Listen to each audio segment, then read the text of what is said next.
Hola, ¿qué tal amigos? ¿Cómo están? Muy buenas noches. Yo soy Esdras Chabot y esto es Dinero y Poder. Un feliz 2012 y por supuesto, pues estaremos aquí compartiendo con ustedes los eventos de este año, el sexto año de gobierno de la transición sexenal, y no es fácil para ninguna administración. Está en la presión de la elección presidencial, el cambio de poderes, la entrega de cuentas a la nación. La figura presidencial pierde poder ante los señalamientos de lo que los partidos de oposición denominan como los fracasos, y a partir de esto también, pues lo que el propio gobierno trata de instrumentar como parte de su estrategia. La administración calderonista enfrentará complicaciones en los ámbitos electoral, de seguridad económico, y pese al panorama, dice el presidente Calderón que el último año de gobierno será el del cierre y el más fuerte. Ernesto Cervera, Macario Esquetino, muy buenas noches, feliz año. Igualmente, feliz año. Gracias por estar aquí compartiendo otra vez esta mesa. Bueno, pues arranca este año y la verdad es que vamos a tener seguramente muchas sorpresas, esperemos que sean agradables.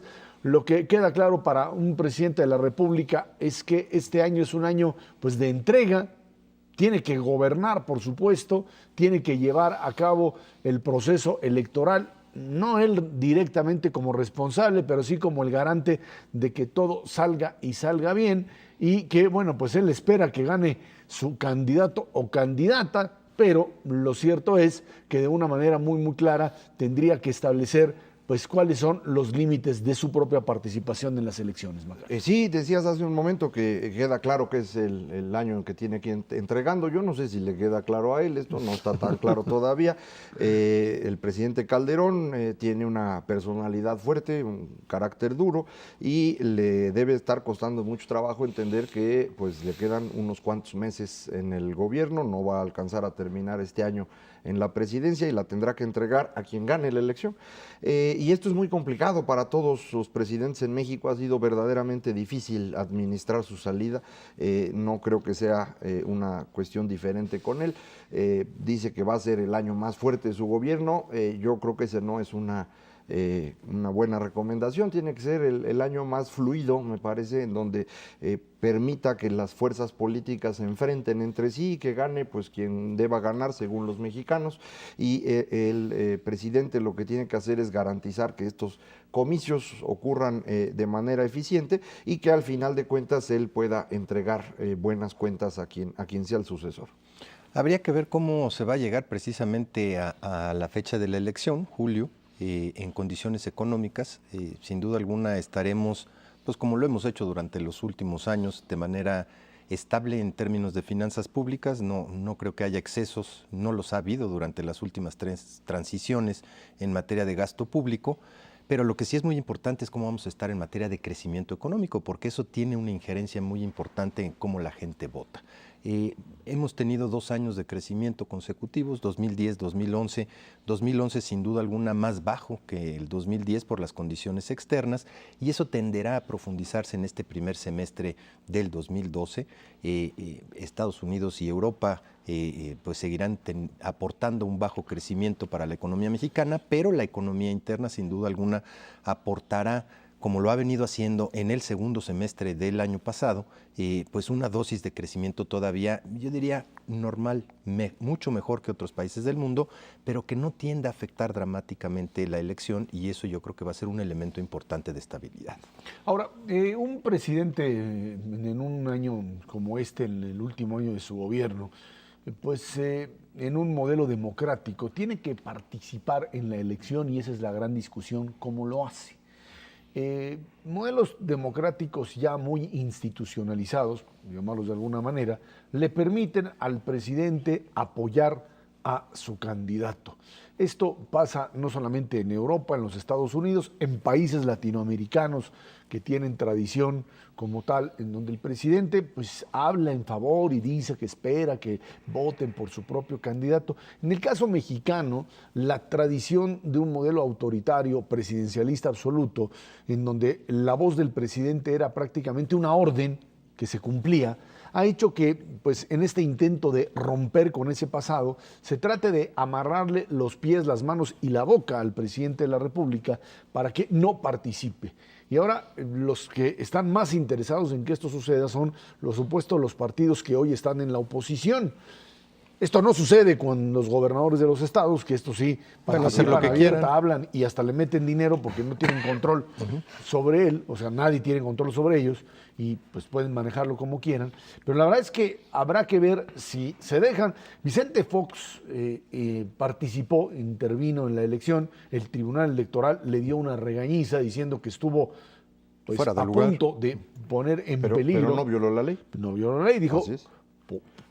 puso en peligro. Bueno, pero si van a empezar a medir a las personas, los organismos del Estado fuera de la ley, estamos en un problema. O sea, la única cosa que pueden medir los organismos del Estado de la participación de las personas es lo que está dentro de la ley y lo que está fuera. Lo que es ilegal no se permite, lo que es legal sí se permite, aunque no le guste a alguien. Y es el caso de lo que hizo Fox en 2006. Fox estuvo hablando en contra del señor López Obrador y a favor de su candidato. Eso no está penado en la ley. Lo que está penado es que hubiera usado recursos a favor de Calderón o en contra de López Obrador. Eso no se demostró nunca, hasta donde yo entiendo no ocurrió. Si no le gusta a alguien que el presidente opine, pues sí está bien difícil porque la ley no dice nada al respecto. Es una creencia general que el presidente debe estar por encima de la política. Esa creencia no tiene ningún sentido ni fundamento. Eso no ocurre en ningún país presidencialista en el mundo. Hay pocos países presidencialistas, por cierto, en el mundo y todos ellos tienen reelección, es el único que no la tiene y por lo tanto pues no le permite al presidente competir nuevamente él, pero tampoco hay ninguna restricción para que el presidente pues tenga su partido político y apoye a quien esté ahí de manera pues verbal. No puede efectivamente participar en actos públicos, no puede meter recursos, pero tanto así como callarlo, yo no entiendo por qué si la ley no lo dice.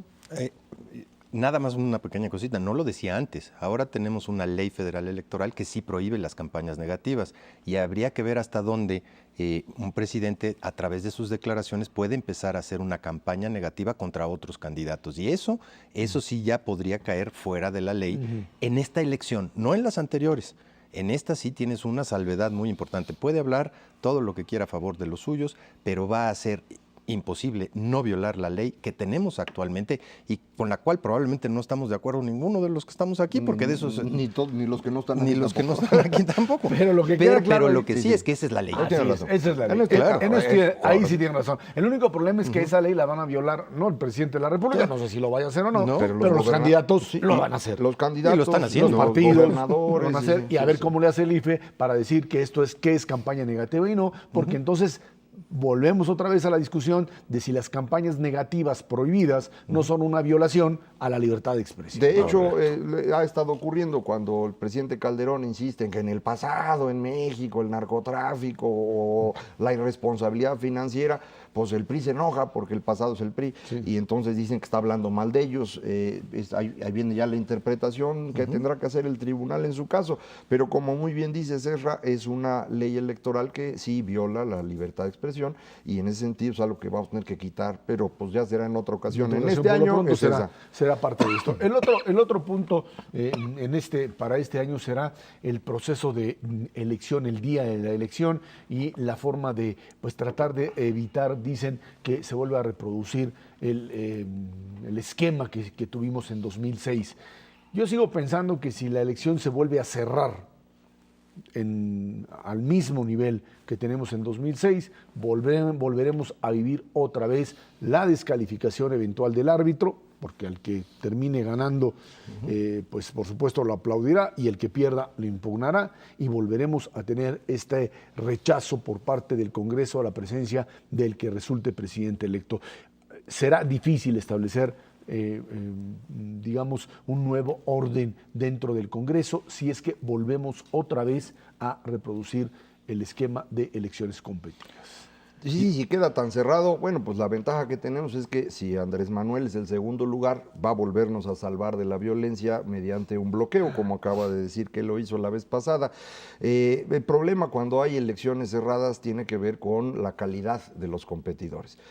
Prácticamente al mismo tiempo que nosotros tuvimos eso, un poquito antes, en Estados Unidos había ocurrido lo mismo, una elección pero totalmente cerrada, en donde efectivamente allá sí puede argumentarse que hubo fraude en el conteo de votos en el estado de Florida y el candidato perdedor asumió que había perdido, pero eso requiere pues una calidad moral que no todo mundo tiene y que los candidatos a la presidencia en muchas ocasiones pues no adolecen de esto. Y si volvemos a tener una elección cerrada y el segundo lugar se pone muy agresivo, pues efectivamente después esto va a ser un camote espantoso.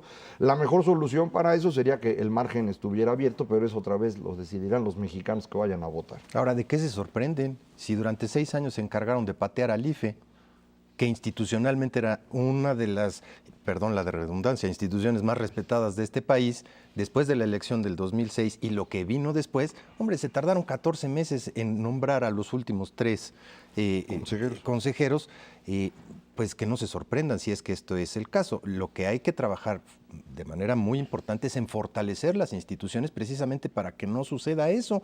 Es la manera democrática de actuar y no importa quién gane o quién pierda, si fue por un margen chiquitito o un margen grandotote, nadie lo dude. Nadie tenga la más mínima duda de que se contaron los votos, se contaron bien, porque a final de cuentas también es un proceso ciudadano dirigido por el IFE. Pero si lo cuestionas y llevas 6 años cuestionándolo, cambiaste la ley, cambiaste a todos los consejeros antes de que terminaran su periodo, hombre, pues no nos extrañe si es que se llega a dar esa circunstancia. Finalmente, el hecho real es que el presidente de la República puede darse el caso que termine dándole, entregando el poder a un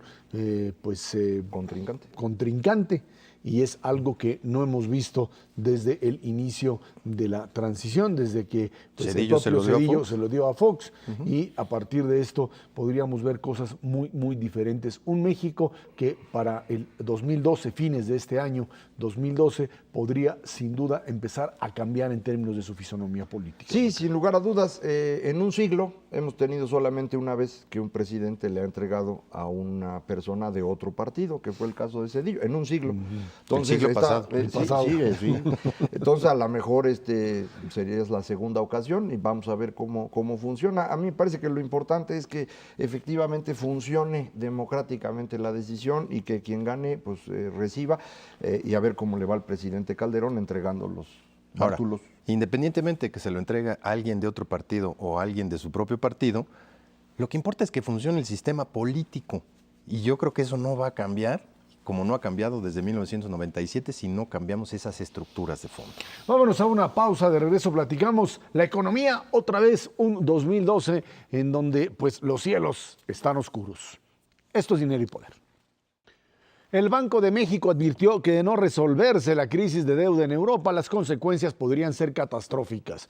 Explicó que la problemática fiscal del viejo continente impactó las perspectivas de crecimiento mundiales, por supuesto en forma negativa. La calificadora Moody's auguró para México una desaceleración importante, no una recesión. El Congreso de la Unión pues advirtió que en 2012 podríamos enfrentar graves problemas económicos. Lo cierto es que de una manera muy clara este año que comienza, pues para México con un crecimiento probable del 3% sería suficiente como para que el problema económico no sea parte de las campañas electorales. O sea, hay que recordar que estas caídas potenciales, estas crisis en medio de procesos electorales terminan por afectar muy seriamente la actitud del votante. Si se coincide el problema de una crisis económica en medio de un proceso electoral, la volatilidad también no solo de los mercados, sino del votante está presente. Nadie podría hacer a un lado el hecho de que Barack Obama gana su primera elección en medio de la catástrofe que representó pues, la crisis económica en los Estados Unidos y que hizo a John McCain prácticamente al republicano desaparecer del mapa. Sí, hay una correlación muy clara entre cómo va la situación económica y la intención de voto. Normalmente, si la cosa se empieza a poner mal, la intención de voto por el partido gobernante inmediatamente se cae. Eso no hay ninguna duda, está comprobado en diferentes lugares del mundo, inclusive en México, en épocas del PRI, en épocas del PAN, en todos lados, y en elecciones presidenciales y en elecciones intermedias. Aquí el punto es que el cielo no está tan oscuro. El cielo está perfectamente despejado y claro en términos de qué es lo que tienen que hacer las economías internacionales y cómo nos va a afectar a nosotros. El problema de fondo es que le ponemos unos techos grandototes que no nos dejan ver la luz. Te lo voy a decir en palabras de el primer ministro de Luxemburgo, Juncker. Todos sabemos qué tenemos que hacer. Lo que no sabemos es cómo reelegirnos una vez que lo hagamos. Eso es lo que dijo el primer ministro de Luxemburgo y está muy claro que tienen que hacer los países europeos y el propio Estados Unidos. Es una lista de 4 cosas en el caso de Europa: bajar el gasto, aumentar los ingresos, abatir la deuda de largo plazo y desde luego crear una unión fiscal.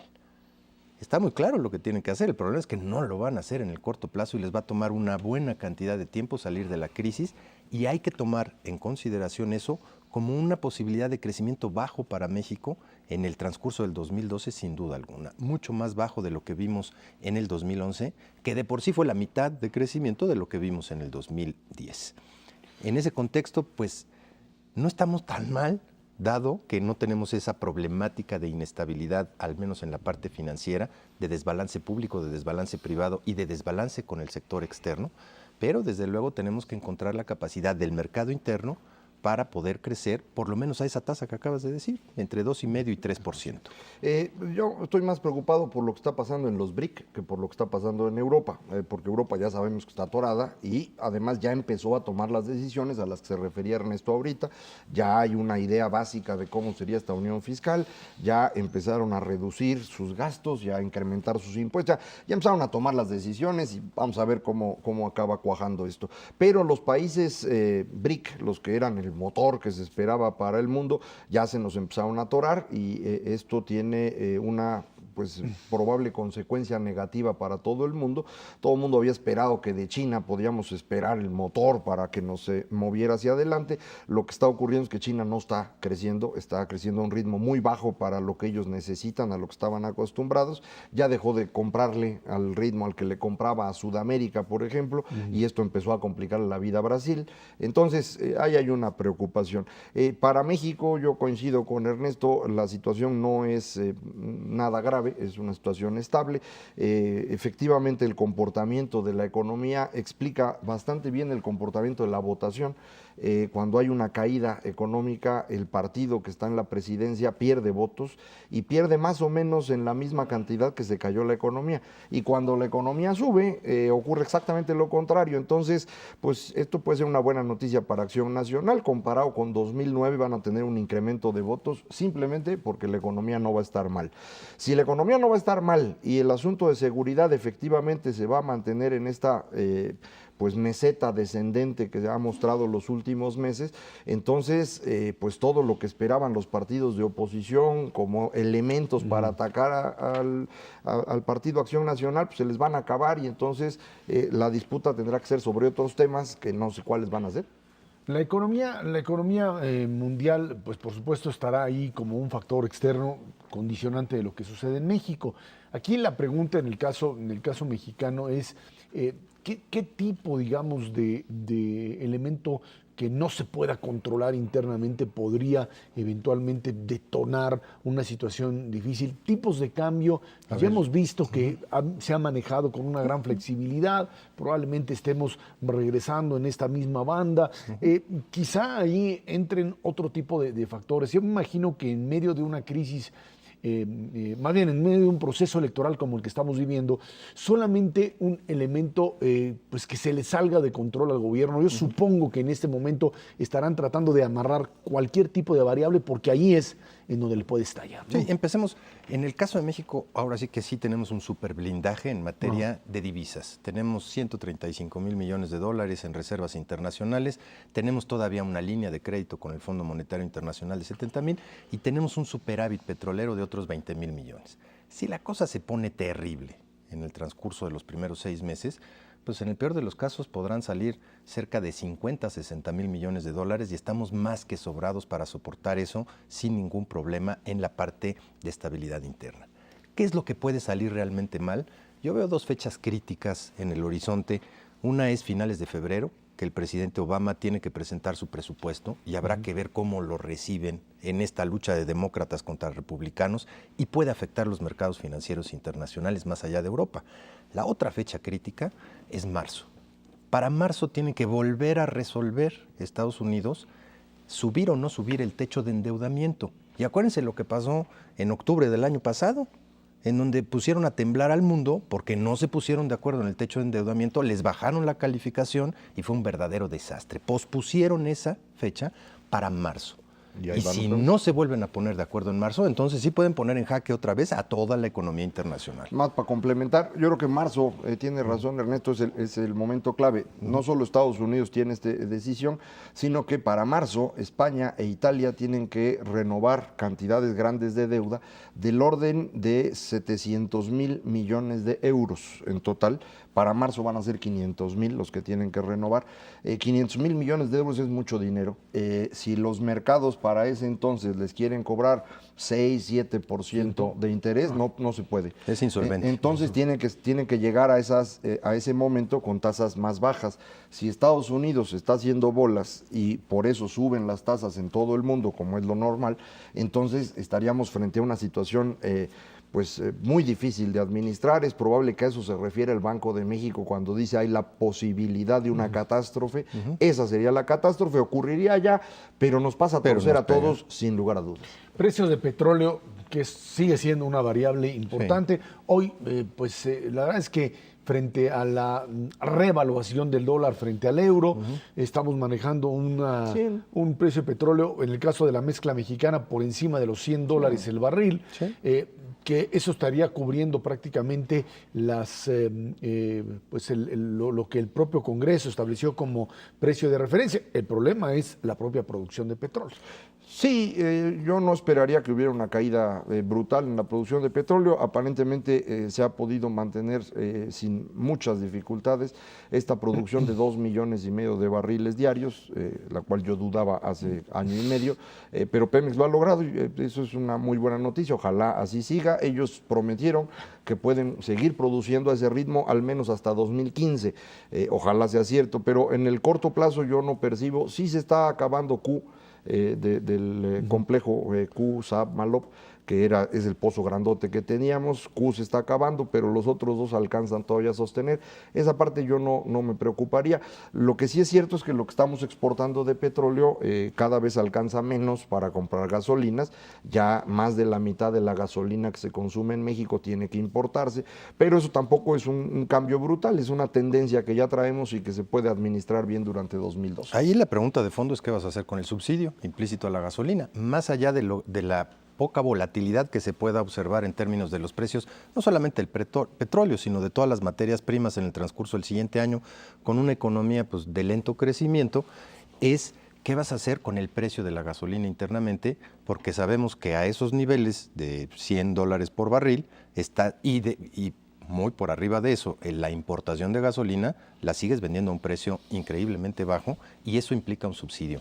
Yo no creo que ese subsidio se vaya a quitar en el transcurso de los primeros 6 meses de este 2012, pues porque es año electoral. Ahí está la pregunta, ¿qué pasará después del 1 de julio? Si es que habrá sorpresas en términos de lo que puede brincar, que hoy, por razones electorales, tiene que estar contenido, ¿no? Pues no, como nos preguntas, no sabemos qué va a pasar en marzo con Estados Unidos y Europa.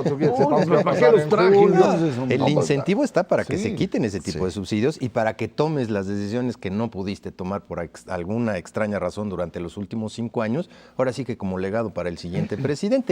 Eso es lo tradicional también en una democracia, o al menos era en la presidencia antigua de México, es decir, lo que no pude hacer te lo dejo, asumo el costo del mismo y pues te la dejo ahora sí de pechito para que la remates. Hay escenarios electorales de los que vamos a hablar al rato que podrían permitir que esto ocurriera, que efectivamente después de julio tienes precisamente un nuevo Congreso que entra en septiembre, el presidente entra hasta diciembre, y que se puedan tomar ahí decisiones que son urgentes y que no se han podido tomar. Depende de varios escenarios y también depende del carácter del presidente, del que ya hablábamos hace ratito, y que entienda que ya se va. Y que hay que finalmente entregar el poder. Finalmente, la economía mexicana es una economía que puede, y ya lo hemos dicho en varias ocasiones, presumir de su solidez, presumir de que puede aguantar un proceso electoral como el que tiene ahora. La gran interrogante es, por supuesto, lo que pasa en los Estados Unidos. Ahí es, sin duda alguna, lo que en estos 6 meses, próximos 6 meses, hasta el día de las elecciones, será lo que determine. Si los norteamericanos pueden crecer durante estos 6 meses, México tendrá, sin duda alguna, garantizado un primer semestre del año tranquilo, ¿no? Con que no se nos juntan, Ezra, yo ya me doy por bien servido. No necesitamos que crezcan mucho, nada más que no vayan a meterse en otro margallate en marzo, porque entonces sí se nos pone reto. Y hay que recordar que ellos también tienen elecciones el año que entra y que la discusión más candente no va a ser en torno a cómo estabilizan su economía, sino a cómo ganan la presidencia en diciembre. Y todo estará basado alrededor en de ese eso. punto. Son Vámonos iguales. a una pausa, de regreso platicamos con usted las perspectivas políticas, qué va a pasar en este país en función de las alianzas, de los grupos, de los choques que se darán entre aquellos grupos que pretenden ganar la presidencia de la República. Esto es Dinero y Poder. Comenzamos 2012 sin acuerdos políticos para superar el rezago que vive el país en materia de competitividad, hacendaria, laboral y energética. En el gobierno federal y el poder legislativo existe una parálisis, confrontación y, por supuesto, dispersión del poder. 2012 enfrentaremos una debilidad institucional, una insuficiente conciliación política y social e incapacidad para generar un proyecto común de nación. Hay temas pendientes que, pues, aquí la pregunta es si después de julio, en septiembre, cuando se instale directamente el nuevo Congreso, habrá la posibilidad de definir prioridades.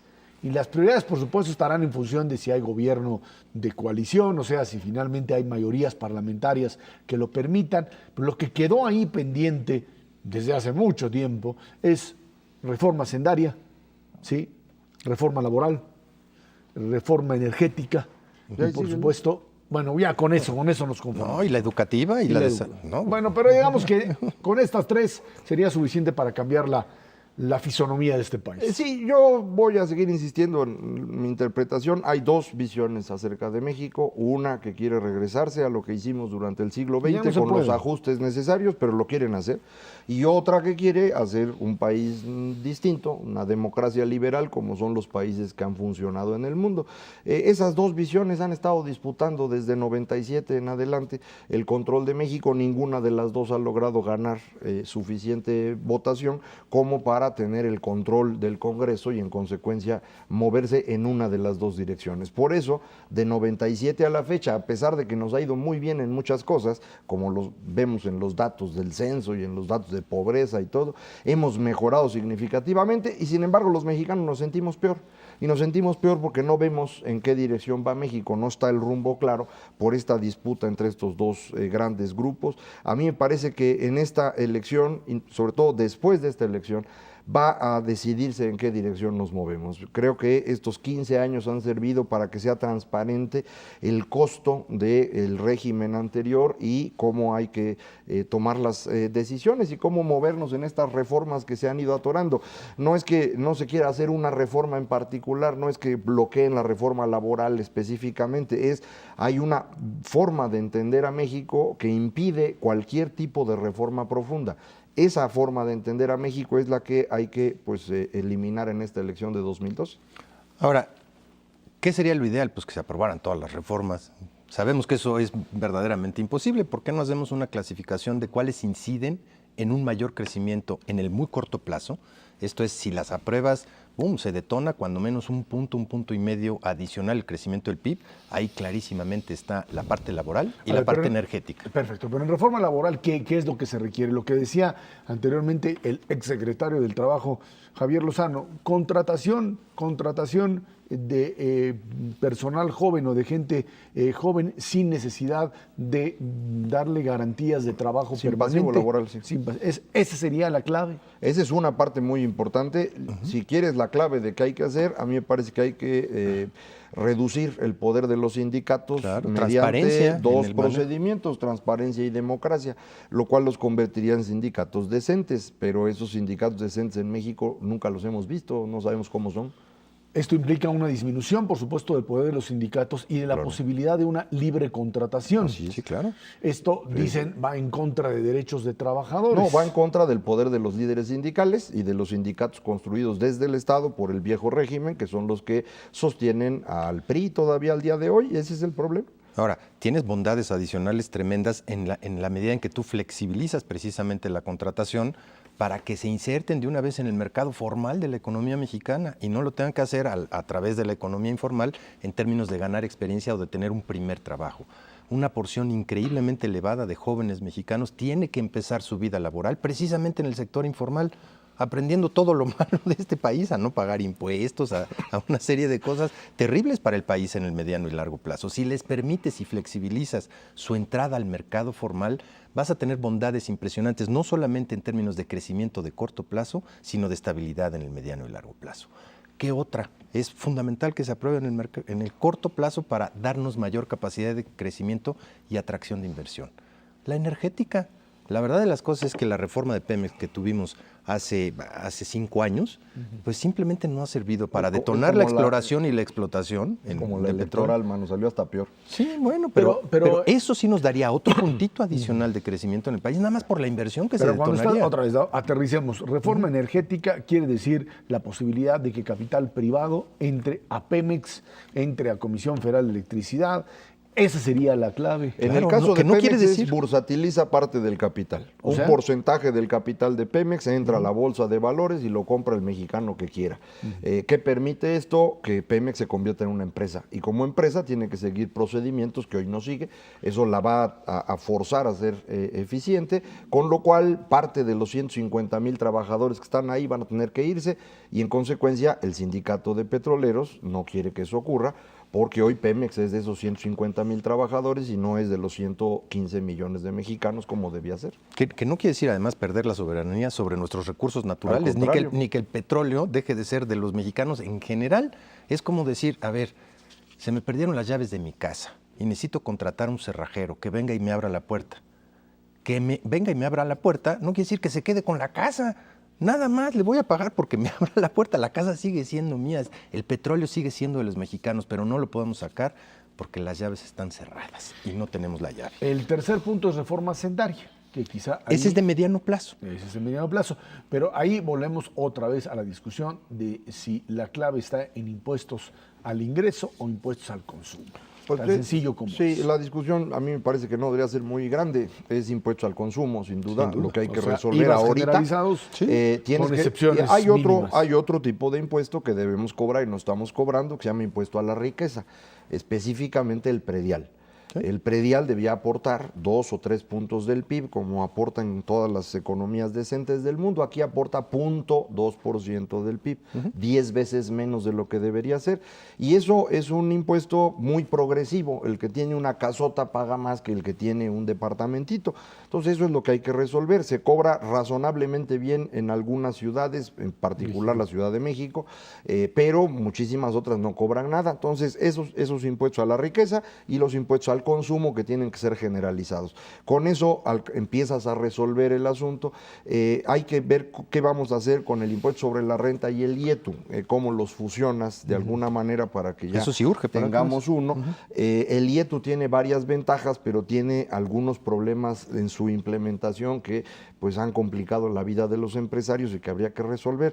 Pero en esa dirección te puedes mover. La idea de una reforma hacendaria correcta es que puedas tomar un par de decisiones que son urgentes y las demás que se vayan programando en el tiempo. Tú no puedes hacer un cambio brutal en materia impositiva porque entonces hundes a la economía productiva. Ahora, en el fondo, esta es una reforma que evidentemente es necesaria, pero te incide en el crecimiento del país en el largo plazo por la vía de permitirle al gobierno gastarse 6 puntos más del Producto Interno Bruto en cosas que verdaderamente necesita el país. Hoy somos el país de América Latina que tiene las finanzas públicas más estables, no hay ninguna duda, pero también el gasto público más bajo. ¿Por qué?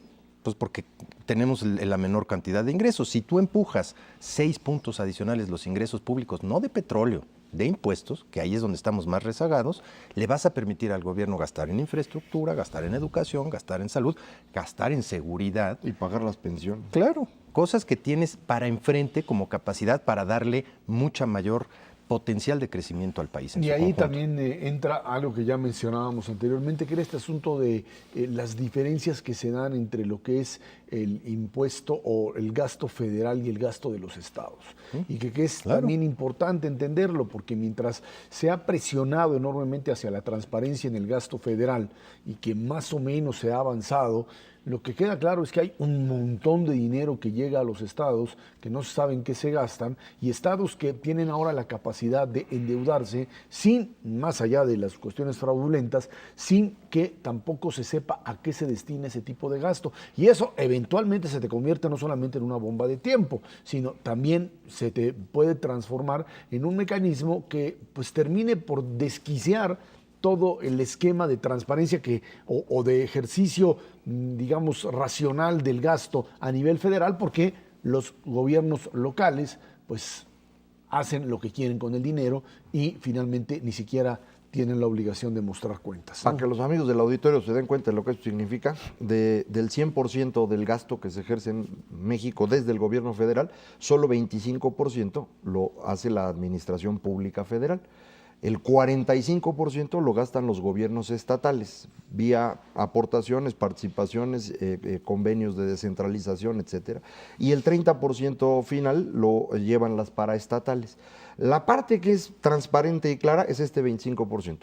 El 30% de paraestatales es medio claro. Medio claro. Y el 45% de los estados es absolutamente opaco.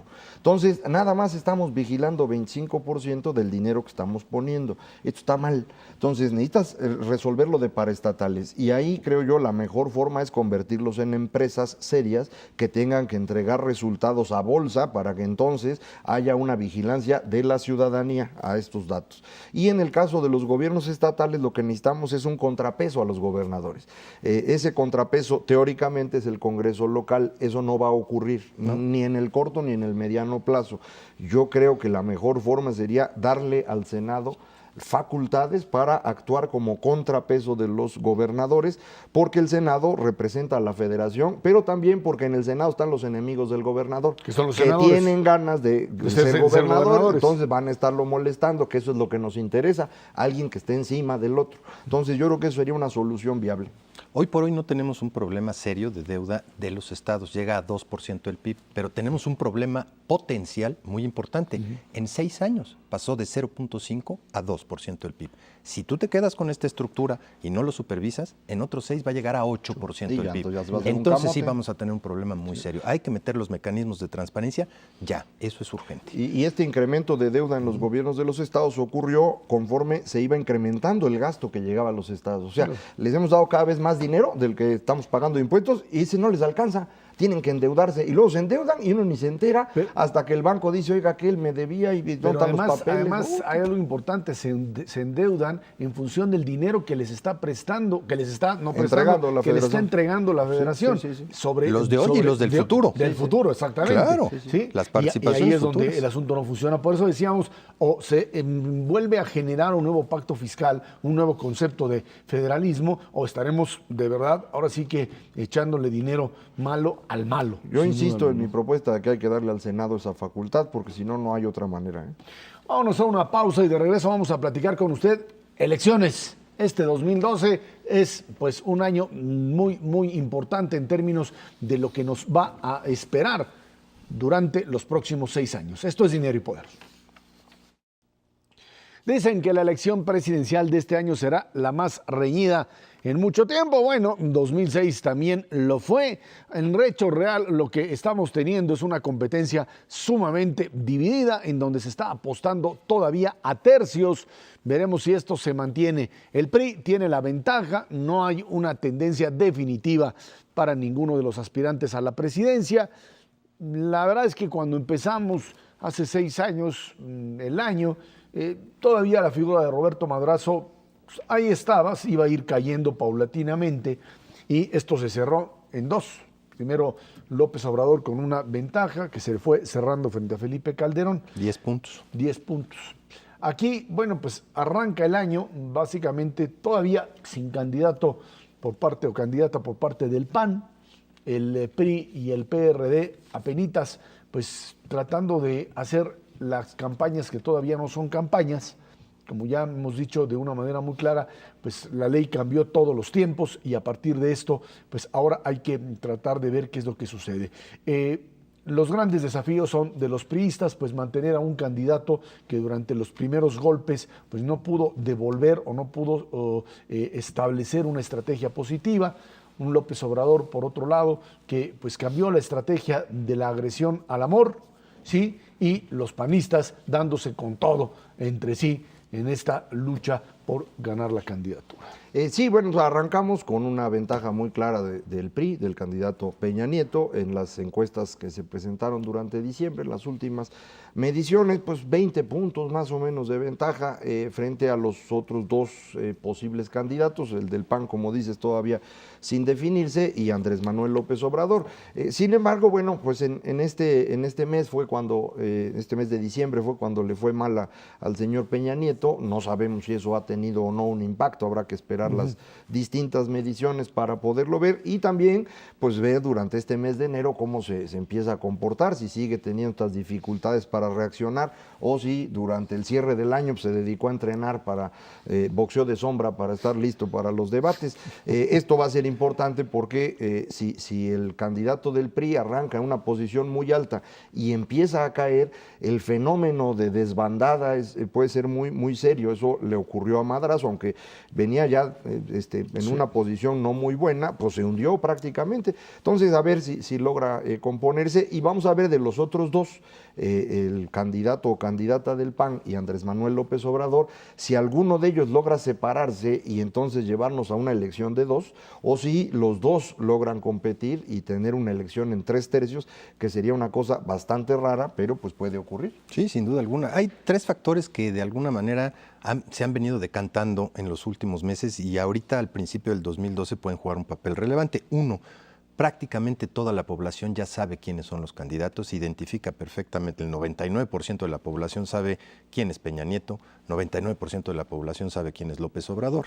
Y entre los candidatos del PAN, pues estarán ahí entre 80 y 85% y seguramente en las próximas mediciones estarán rebasando el 90%.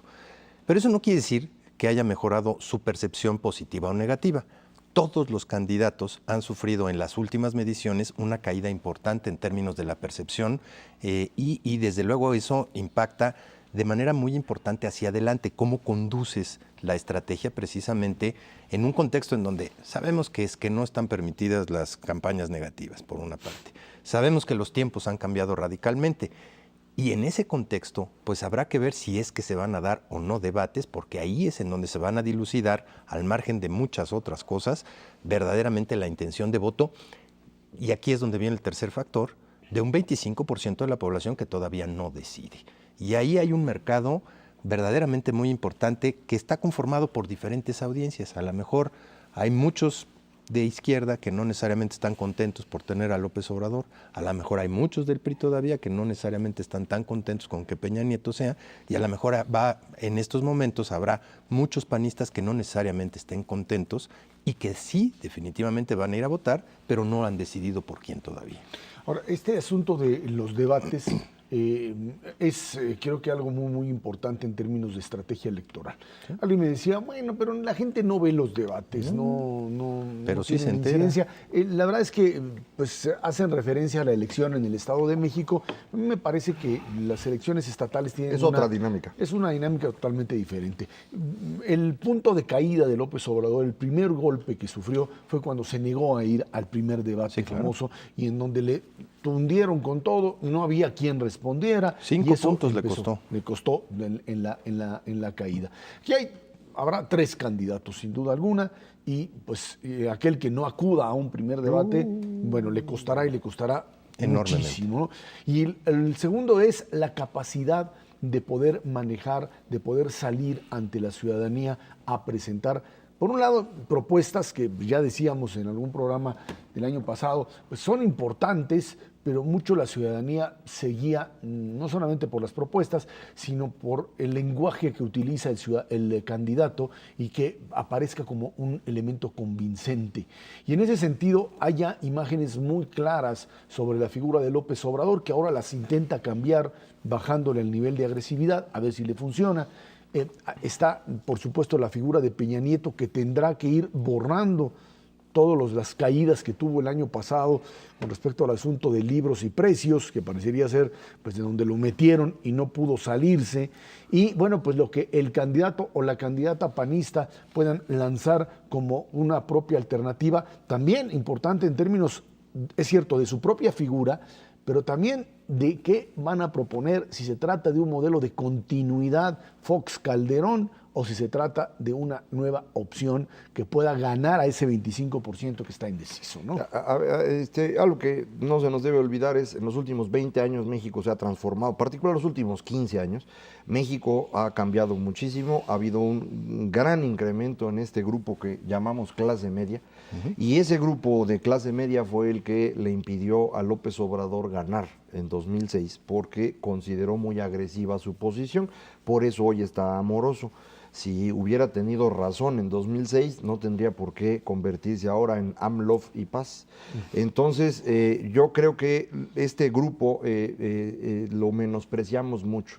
La gente en México sí se quiere enterar de qué está pasando, sí busca la información y entonces van a tomar su decisión con respecto a quién les puede garantizar que en el futuro cercano su situación económica no se va a deteriorar y van a poder avanzar a lo mejor al ritmo al que van, a lo mejor un poquito mejor.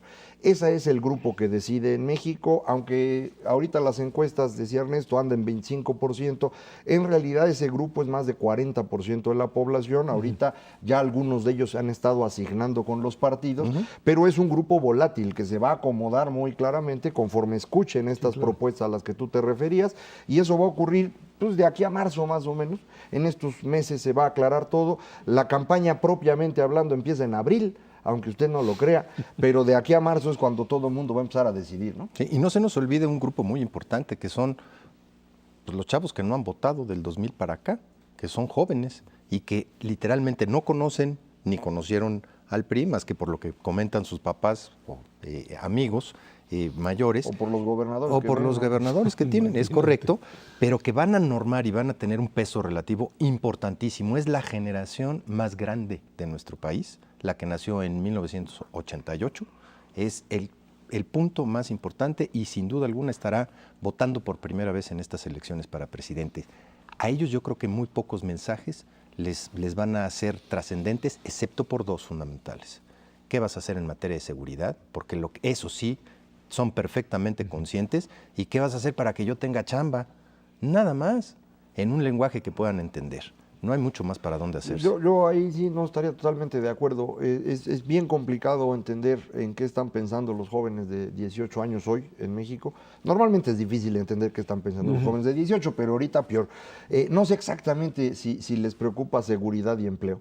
Sí sé que esa es la gran preocupación en general de los mexicanos, pero a lo mejor este grupo está pensando en otras cosas distintas. Su percepción del mundo puede ser bastante diferente de lo nuestro, precisamente porque ellos toda su vida la han vivido ya en este México del 97 para acá, que ha sido muy diferente como era antes. Entonces a lo mejor andan pensando en otra cosa, pero de que son relevantes, como dice Ernesto, yo no tengo duda. Sí.